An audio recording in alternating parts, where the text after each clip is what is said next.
স্ত্রীর প্রথম হক হচ্ছে স্বামীর থেকে সবচেয়ে বেশি ভালোবাসা পাওয়ার যোগ্য তার স্ত্রী। সন্তানের আগে, মায়ের আগে, বাবার আগে।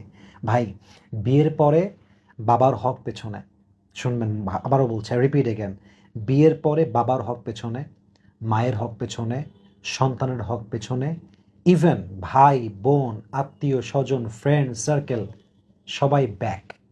সবার আগে আপনার স্ত্রীর অধিকার।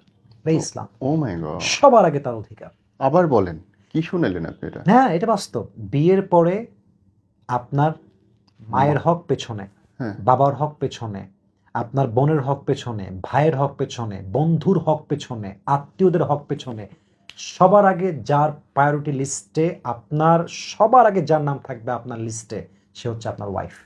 ও সবচেয়ে দামি। এটা খোদা। রাসূলের হাদিস। আপনার বউ সবচেয়ে বড় কিন্তু অধিকার একটা রাখে। লাইনেই জীবনের সব সমস্যার সমাধান। সমাধান। অথচ এখানে সব ভেজাল। সব ভেজাল এখানে। কেউ মাকে দাম দিয়ে ফেলছে, কেউ স্ত্রীকে ডাউন করে ফেলছে, কেউ স্ত্রীকে আকাশ উড়াচ্ছে, মাকে ডাউন করে ফেলছে। আপনাকে ব্যালেন্স রাখতে হবে এবং মাথায় রাখতে হবে যে আমার বউটা আমার কাছে প্রথমে সবকিছু। ব্যাস, তারপরে অন্য সবাইকে দেখছি। তারপর আমি সবাইকে কারোর দেখছি, সঙ্গে আমি ইনজাস্টিস কাউকে করবো minus না, করতেছি না। কাউকে ইনজাস্টিস করবো না।